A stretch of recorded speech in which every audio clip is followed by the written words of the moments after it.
واحد والله العظيم بيتمنى ان هو يكون اتولد في الصين بسبب اللي يشوفه من التجار المصريين، يعني حكمه حرفيا. من كام يوم نزل الريدمي تيربو 4 برو.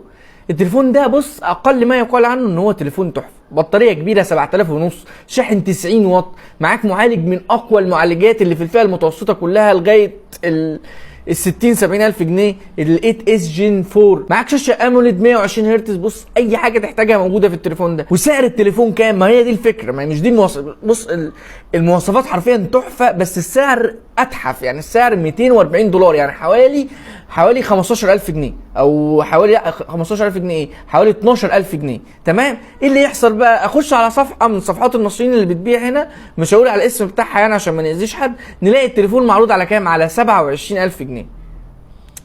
يعني ده غير الضريبه.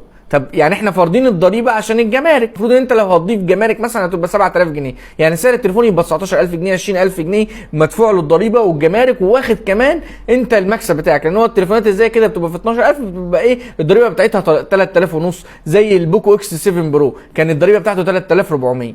فيعني انتوا عايزين ايه؟ انا مش فاهم. يعني ليه التليفون؟ بساله بقول له النسخه الصينيه، قال لي النسخه الصينيه. طيب يعني انت جايبه من الصين، يعني انت مش رايح جايبه من الامارات ورايح جايبه من الصين، سعره في الصين 240 دولار، انت بتبيعه على 27000 جنيه، يعني انت ضايف على سعره 15000 جنيه، ده غير ويقول لك مش مدفوع الضريبه.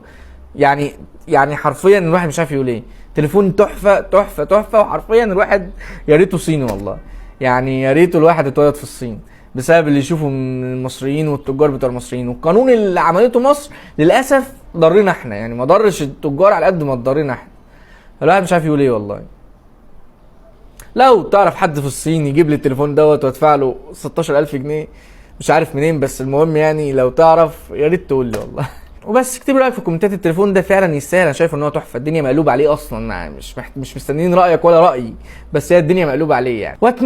اتمنى اخر حاجه ان هو ما يكونش بيفصل بورده ولا بيبوظ ولا بيحصل فيه خازوق زي خوازيق تليفونات شاومي. يعني اتمنى يعني ان اي حاجه رخيصه من شاومي بيبقى فيها خازوق حرفيا يعني. يا رب ينزلوا مصر بسعر رسمي كده 11000 يبقى يبقى دمر السوق والله.